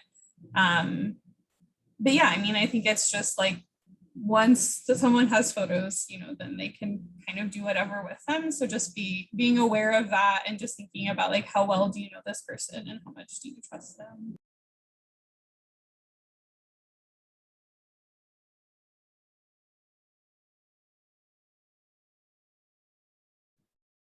Thank you, Dana. Yeah, and Heidi? Yeah, I just saw Benny put in the chat. Yeah, I think I would just echo some of what Dana said, especially the part about how not all romantic relationships are going to last forever. And so, you know, even sometimes when you really love someone and you trust them a lot and you've been together for a while, you still might break up. And the hard thing about pictures, digital pictures, is that they can be stored anywhere. They can be stored on a phone, they can be stored on a computer, you know, they can be shared, and the person that that someone shared them with can store them. And so there just are a lot of risks to sharing naked or nude pictures. So when we talk about this in our classes, we talk about how once you send out the picture, you can't ever get it back. It's out there. There's no way for you to get it back. So that, you know, I think just remembering that and thinking about that when you're making your decision about what you're sharing with other people. You know, I think strictly speaking, the safest way to be intimate and to share yourself with someone else is in person. But you know, as adults, we make decisions and there are risks, you know, and so I think it's just thinking really carefully about the risks, remembering that, you know, once you send it, you can't get it back. And then also, you know, maybe talking with other people in your life that you love and trust to get some guidance. You know, it's always a good option when there are hard decisions that you're trying to make in a relationship. Thank you, Heidi. And yeah, and just always trying to, you know, protect yourself, right? Making sure you're protecting yourself instead of erring on the side of, well, I'm trying to make this other person happy, right? Because that can get really tricky. And so, and also just don't want to preface this for anybody listening, because this is being recorded and, you know, this is a conversation for 18 plus. If it's below that, then this becomes a legal issue and you definitely should be in conversation with the adults around you.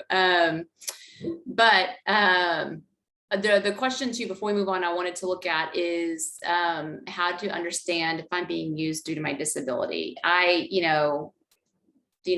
think that one hits us all pretty hard, and I just want to make sure we're addressing it before we move on. So yeah, I would love it if I'm not quite sure the context behind that question, right? But it feels like there's definitely some coming from a place of experience. So how to understand if I'm being used due to my disability. Does anybody want to address that?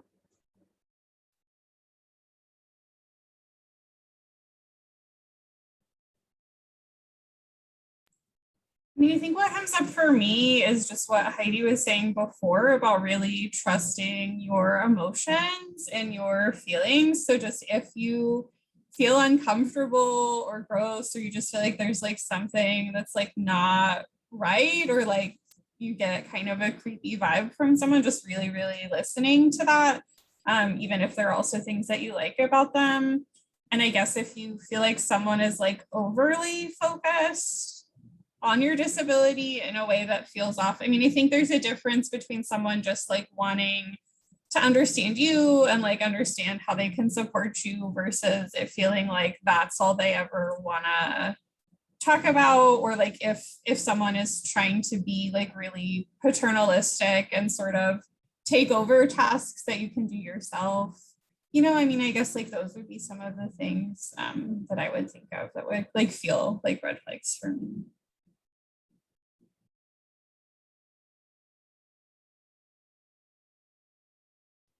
Thank you, Dana, for answering that. For sure. And we will share some resources in the chat of,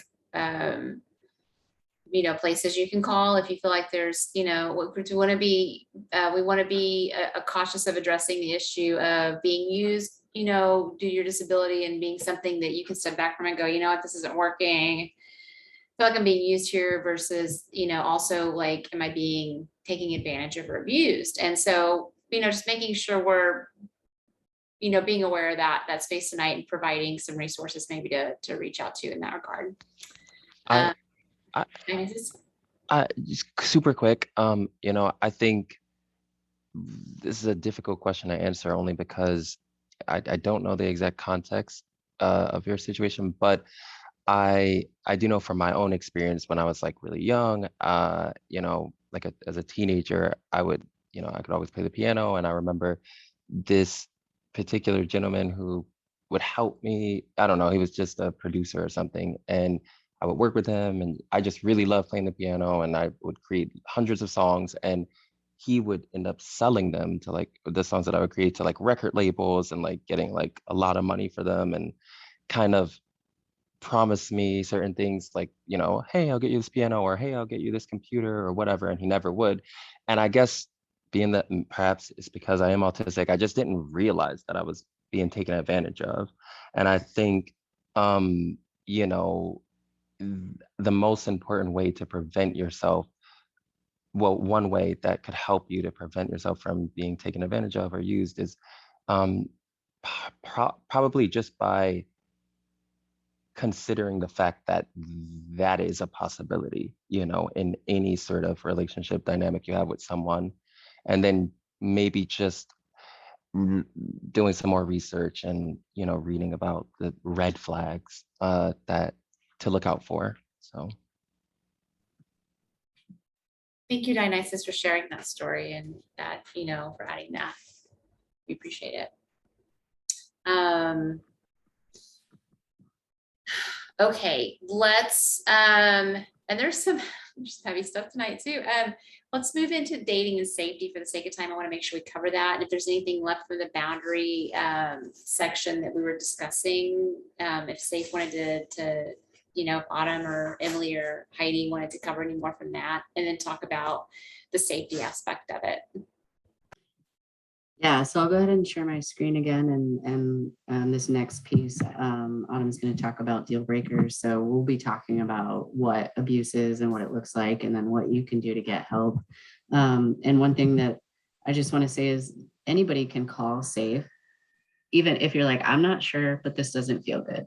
You know, you can call Safe and talk to Safe Line. You can call, text, or chat, and just be like, hey, can you help me think about whether or not this relationship is safe or whether or not this is abuse, because it can be hard to tell.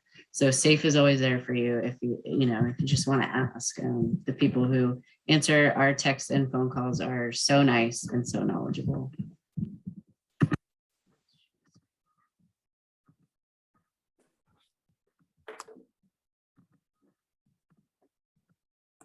Okay. Awesome. Went too Okay. fast. No, you're good. No worries. So we're going to just jump right into dating and safety. I know we're kind of running out of time, so Heidi, if we go on to the next one. So just wanting to let everybody know, like Emily and Heidi and I and all of us from Safe are mandatory reporters. And that just means that if you tell us about you or someone that you care about is being hurt, that we have to get help and tell someone. And in this case, we would have to tell APS, which is Adult Protective Services. And if we have to make that report, then we would let you know that we were making the report and options that you could have to be involved in that reporting process. So just wanting to like let everybody know that as well before we kind of get into this conversation. So healthy relationships. So there are 4 really important things to healthy relationships that we want to talk about. And that's the first one is that both people feel safe at all times. The second one is that both people respect each other. That means that they listen and that they care about the other person's feelings, thoughts and feelings. The third one, I'll wait for it to pop up on the screen, is that the relationships are fair and equal. And that just means, like Heidi was mentioning earlier, that nobody is the boss. No one's making all the decisions solely on their own. It means that the people in the relationship make those decisions together. And number 4 is that both people listen to and talk to each other when they feel good and bad, right? We've talked about it previously and during this discussion that good communication is a part of a healthy relationship. And so another really important thing to note is that both people feel good most of the time, right? It's really natural, and even in healthy relationships, that some relationships might have arguments or maybe disagreements. But it's really important that even through those disagreements and arguments, that both of those people still feel safe, that there's no abuse happening, and that both people feel good most of the time. And so now we're going to go into what we call deal breakers, right? Deal breakers are things in a relationship that means that the relationship needs to end immediately and that we need to get help and get out of the relationship. So, and deal breakers include different types of abuse. And so we kind of want to walk through 3 of those. So physical abuse is when someone hurts your body or threatens to hurt your body. So maybe somebody's saying they're going to hit or kick you, or maybe they actually grab your arm and physically pull you. They might slap you or scratch you. All those things are physical abuse, and they're not okay. And they should never happen, not even once in a relationship. That's a big deal breaker. No physical abuse in our relationships. Another type of abuse is verbal abuse. And that's when someone is saying mean things to you, calling you names, or uses their words to hurt you. And it can look like it's another form of bullying, right? And that can even, verbal abuse can even happen over text message or apps like Snapchat, Twitter, Instagram, Facebook, dating apps. All those things can be verbal abuse. And those are also not okay in a relationship. Those things should not happen, not once. Even if that does happen, then we need to look to people that we trust and get help to get out of that relationship. And the last one we want to talk about is sexual abuse. And that is when someone touches you without your consent, makes you have sex, or makes you do sexual things when you don't want to, right? That's all sexual abuse. And that includes pressuring and doing things that you don't want to do. That's sexual abuse, and that is also a deal breaker. So that should not be happening in a relationship, not even one time. These deal breakers are things that if they are coming up in a relationship even once, we want to get out of that relationship and get help.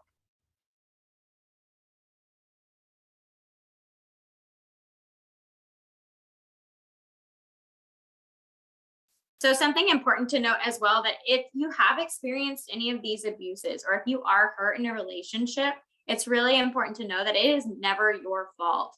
You did not do anything wrong. The only person that did something wrong is the person that hurt you. It's also really, really important to note that you are not alone and that you can get help. And that's kind of what we were talking about earlier. And if you remember from a couple of those slides that Emily did, we had like that red circle of people we don't know, and then like our blue circle of like adults that we trust. And that takes time, right?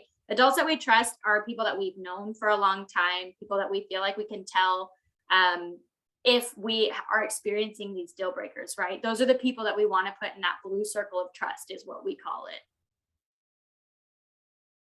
And so kind of thinking through what those adults, who those adults could be. I know we're kind of running out of time, but we can make a list maybe just quickly of just some of the adults that you might be thinking of in your life that would be in your blue circle of trust. Like for me, an adult in my blue circle of trust are my sisters. I have 3 of them, and those are 3 people I know I can go to at any point, especially if I'm dealing with something like a deal breaker, like physical abuse, verbal abuse, or sexual abuse. Does anybody have any other examples of adults that they would contact or that would be in their blue circle of trust that they want to share? Now, I would say that sometimes the adults that we trust the most are not people in our family, and that's okay. You get to decide who those people are in your life. Sometimes it's a teacher, a coach, or for me, I have a really good friend that I've known for 5 years, and I trust her so much. She's not family, but she's in my blue circle. Yeah, that's a good point. In the chat, we have my dad. That's a good one. Yeah, and I appreciate what Heidi said too. It doesn't have to be family, but it can be family. It just depends on kind of, I think Dionysus, you hit on this earlier too. It's like it can be people that you have found in your life to trust, and it may not be somebody in your family.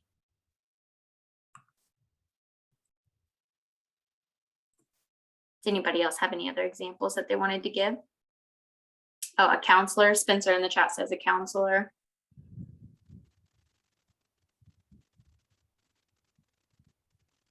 Maybe a sponsor for somebody in 12-step recovery. Yeah, a sponsor. That's a good one. My attorney. Yeah. Robert, you had your hand up? Yeah, talking about that. They're not talking about that on TV shows, and then they give you like a helpline, number for a helpline in case somebody who got date rape or abuse on a date, who's afraid to tell the parents that what happened on the date. Then they give you a number for a hotline. Yeah. Because a lot of women are scared to tell their parents because they don't know how they're gonna react. Yeah, helplines can be good too. Yep. Yeah, and then in the chat, Stephanie said you can contact SAFE advocates by texting or chatting.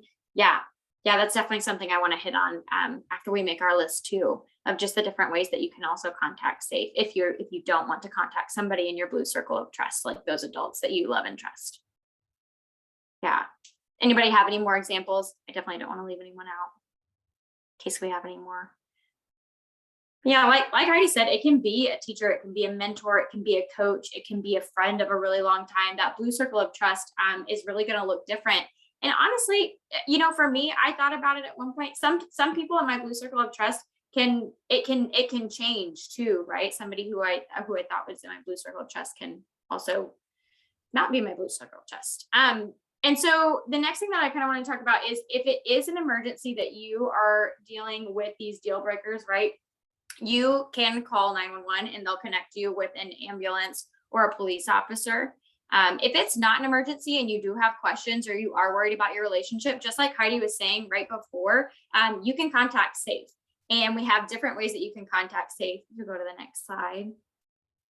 You can call SAFE, you can text SAFE, and you can also get online and chat with SAFE. And I just really want to emphasize that SAFE is available 24 hours. You can always, any time of day, day or night, any time of the year, any day of the year. So whether that's like on Thanksgiving or even at 3 a.m. in the middle of the night, you can contact SAFE, and somebody who is friendly and who is going to listen to you will pick up the phone or will chat you back or text you back. And so we definitely just want to make sure that those resources are available to you. And then I think that's it for our dating and safety. And we can move on to questions, if that's helpful. Yeah, and I just wanted to add some of the services if you are being hurt in a relationship. Like Emily said at the beginning, all SAFE services are free. So you don't have to worry about paying for SAFE services. And some of the services we offer are counseling. So you can get free counseling through SAFE if you've ever been hurt in a relationship. Even if you had a relationship 10 years ago where you experienced abuse, you can get free counseling now through SAFE. Oh my gosh, I totally forgot the other thing I was going to say. Okay, it'll come back to me. I'm going to stop sharing my screen so we can go to the discussion part. Thank you guys. And thank you, Heidi. It's that time of night where it's like, okay, now I'm starting, the coffee's wearing off. Things are falling out of my brain. It's okay. Thank you guys for sharing that, because those are good resources, because regardless of where we're at and around this conversation, it's really important that we all keep ourselves safe, right? And that we know where we can go if if there are those issues where we feel like we are being abused or taken advantage of. And again, make the list, right? Sometimes it's just, especially if we tend to forget things, executive dysfunction can be really just annoying, and the fact that we sometimes forget things that we would have been able to refer to yesterday. So write down the list of your blue circle, the list of people that you trust and support, that you can talk to, that even when you go on a date and you want to practice what you're going to say, or you want to practice how you're going to handle a situation, that you can talk to that person about it, right?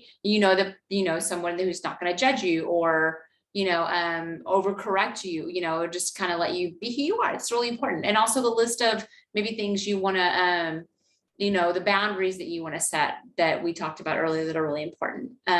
We highly encourage that. There are some, let's see, I want to make sure that we're addressing any questions that came up in the chat. So please, guys, if I have any blind spots on these, help me. Feel free to catch those if I missed that. Yeah. I think I did see one. Oh, sorry. Go ahead, Amy. No, go ahead. Did you see one? Yeah, there was one. There was one earlier that was about like if you have a sexual relationship that becomes romantic later. So. Oh yeah. Yeah. Do you want to address that? I'm trying to find it now. I don't know if. Yeah, so I think the question was, what if you have a sexual relationship, like Dana said, but then it becomes romantic? Kind of, what do you do? And I think just going back to that open, honest communication that we've been talking about, just being really clear.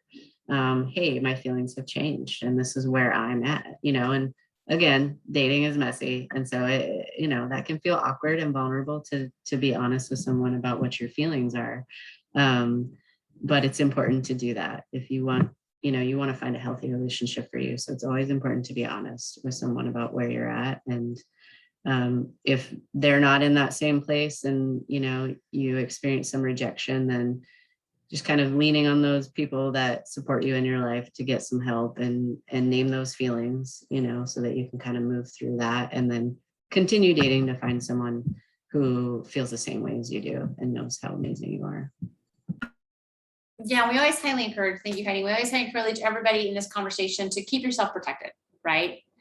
And from a health standpoint, right? And from a mental standpoint, relational standpoint, keep yourself protected, make sure you're engaging in safe practices, please. The question about dating apps came up a couple times when we were talking about doing this and soliciting questions from our audience. Questions about dating apps came up. We cannot endorse any apps on this on this panel. However, one of the things we really want to just encourage, I know there's some apps out there for people, like specific, like I think HIKI. It's a Hawaiian. It stems from it's Hiki, and there's a specific app out there for dating with autism. And again, we can't endorse anything because we haven't personally used it. We're not in partnership with any of these organizations. But and like eharmony.com, right? So those kind of things that we see these apps out there, we see the commercials, there's no secret, right? Even though we're not endorsing in any of these apps, what we recommend is approaching them from a standpoint of which sites are trusted, which ones have been around the longest, which ones have been vetted the most, and kind of fit into that criteria of being able to be trusted from industry standards and have maybe the highest ranking when you do your research. So research them, find out which ones that you feel like you can trust the most. It gets questionable when it comes to the apps where it's just like trying to find, somebody to hook up with or whatever. Maybe if you're looking actually for meaningful relationships, search for apps that are going to be focused more on that, right? And again, it comes down to trust and good communication and what you're putting out there. And in the conversation of how you're the era of social media and online presence is very interesting for a lot of us, because in a lot of ways you're marketing yourself, right? And I think just having just the approach of being as honest as possible and making sure your authentic self is what is represented on any app that you use, and just not settling for the first thing that comes along, right? Making sure that you are being genuine to what you really want and honoring those boundaries that you have and honoring those desires that you have in a partnership, in a relationship, right? And using those apps and being cautious with that. But we can't, outside of that, we really can't recommend any specific apps at this point. But we would love feedback on that. If any of you have found things that you're like, oh, this has really worked great for me, feel free to let us know, right? We're happy to hear that. Does anybody else have any thoughts around dating apps and kind of the social media world of, of dating? I saw Robert's hand.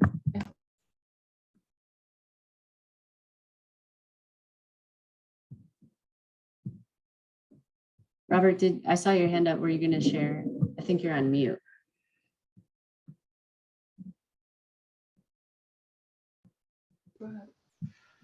Yeah, I've been on one of those apps. I don't trust neither one of them. I'd rather meet the person in person, is the person's real and not fake. They tell my father told me the best way to meet someone is in church. Well, thank you for that feedback. You'd rather meet the person in person because then like what you're really getting there. That's a valid point. And I see that Emily has a hand up there. Yeah, I was actually going to wait till the end to see if y'all opened it up for questions, and you already started talking about apps, which was kind of what I wanted to sort of talk about. Yeah. But I'm Elizabeth, and I was curious if y'all, I guess apps is kind of the way that people meet people now. I'm almost 40 and met my husband in high school, so I have no idea what the dating scene is like. And so it seems like that's kind of how people are meeting. But my overall question was, do you have any recommendations on meeting neurodivergent people instead of using the eHarmonies, the Plenty of Fish, and kind of the generic apps? I heard that you mentioned that HIKI one that we're going to look up, we'd never heard of. But I guess our struggle is that when Emily was in high school, she had Special Olympics bowling, and she'd have meetups, and she'd see people at school, had friends. But out of high school, and she's almost 40 herself now, there doesn't seem to be much of that. And so we were curious if there's any kind of like meetup.com or just, and I'm not even talking only romantic relationships, but just friendship, Just curious if any of y'all, analysts or even attendees, have any recommendations on literally just meeting people and doing the thing of and I know COVID sucks and it's hard right now, but doing the bowling, hangout or whatever. Honestly, Emily, yeah, I feel for me, being on the spectrum, socialization is in the quote unquote real world is quite difficult. But maintaining relationships and interacting with people via the internet has been like a blessing for me. Like it's been such a social savior, if you will. And I honestly, I use meetup.com a lot. I love meetup.com. I feel like it has afforded me a large network of individuals that I, to some degree now, can even kind of consider to be friends. And I even did have a let's say, romantic interaction that stemmed from meetup.com and, one of the groups there. So I would suggest it to, everyone. And I think specifically being that most of the meetup events, well, a lot of the meetup events now are taking place online and via Zoom. And I think that sort of creates this, to some degree, a buffer of safety as well, because you get to kind of know these individuals before you interact with them in person. So yeah, I totally suggest meetup.com. And I guess for myself, I feel like for just like friendships and stuff, or just kind of being able to interact with other neurodivergent or otherwise disabled people, I think social media has been really helpful. And so there are a lot of like Facebook groups that I participate in, and there are, people are creating Discord servers and things like that. And I think there are some that are like more geographically based, but then there's some, that's just going to kind of have people from everywhere. So I guess it kind of depends what someone's goals are too. And I guess I found that kind of the friends that I just sort of naturally have made, whether it was like from, a workplace or things like that, all are either some level of neurodivergent or deal with some kind of mental health issues. So I feel like on some subconscious level, we just sort of pick up on those cues and like vibe better with each other without even necessarily knowing or like intending for that to happen.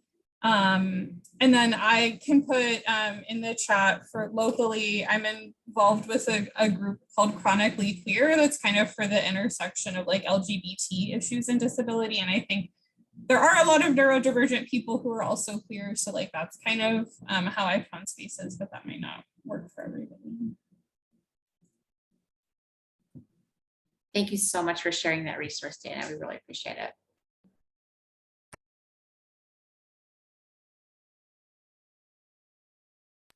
I think there's something happening in the chat that I'm missing about, so I miss it.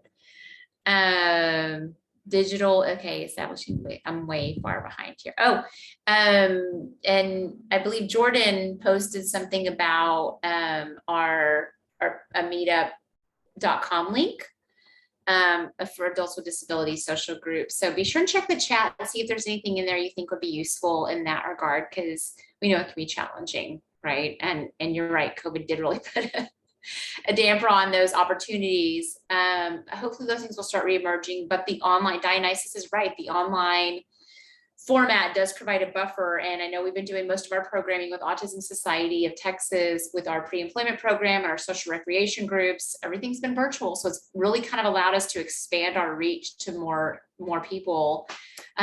So feel free to, check out what's in the chat, be sure and make note of those, and feel free to reach out to us if you would like to know more about what we're doing as well, to see if there's a way to get connected.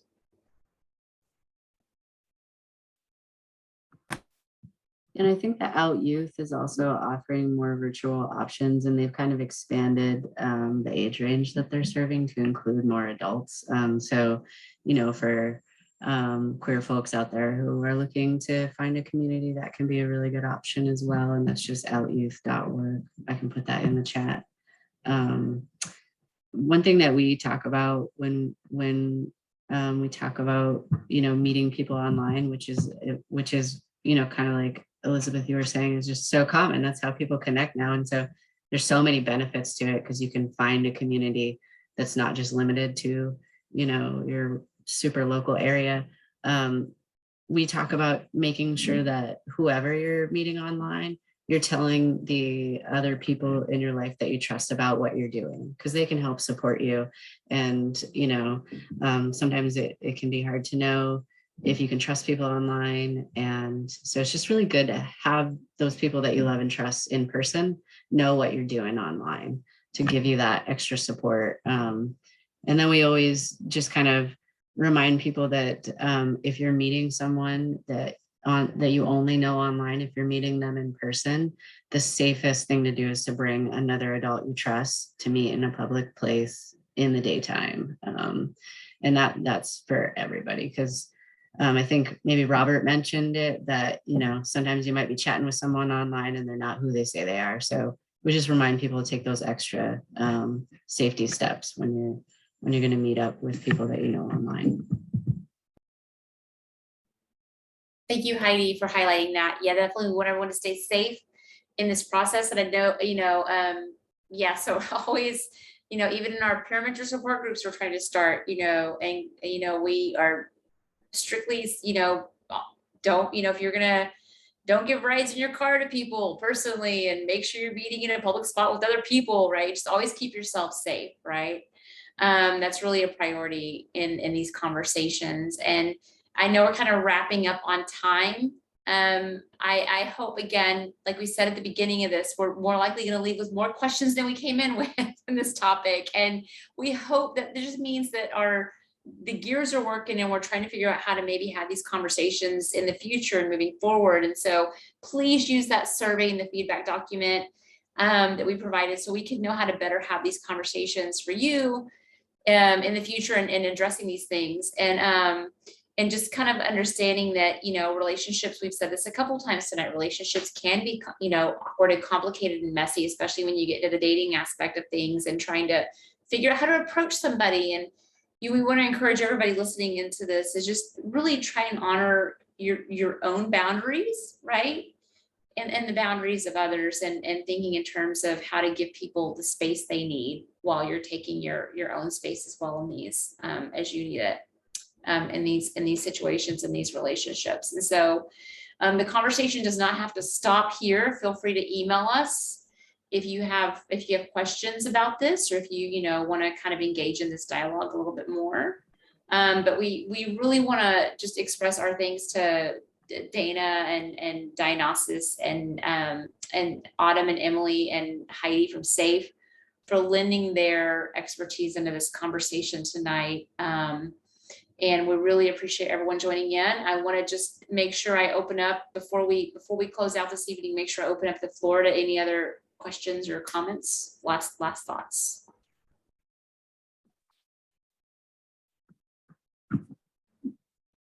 Robert, I see your hand. Go ahead. I think you're still on mute. And they were taking advantage. They're asking for money for gift card to your bank account So I had to cut it off. Sounds like you set a really good boundary, Robert, in a relationship if you feel like somebody is crossing your boundary. So that's definitely the right thing to do. I just wanted to say before everybody kind of leaves, and I know that we're at time, we have a real quick question I'm gonna ask. So if you learned something new about being safe in relationships, could you give a thumbs up or put yes in the chat? And if you didn't, which is 100% fine, please be honest. This helps us like make our trainings better. Give a thumbs down and put a no in the chat, and we just need to record that.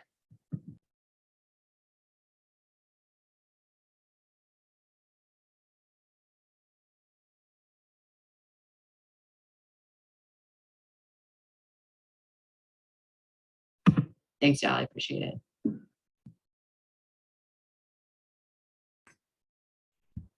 All right, y'all.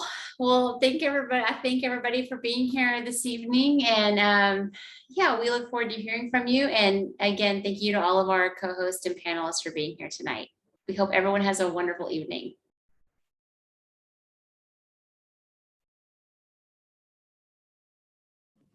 Thanks, y'all. Have a great night. Thanks for having us. Thanks, everyone. It was fun. Yeah, thanks for the conversation. I really appreciated it. Thank you for having me.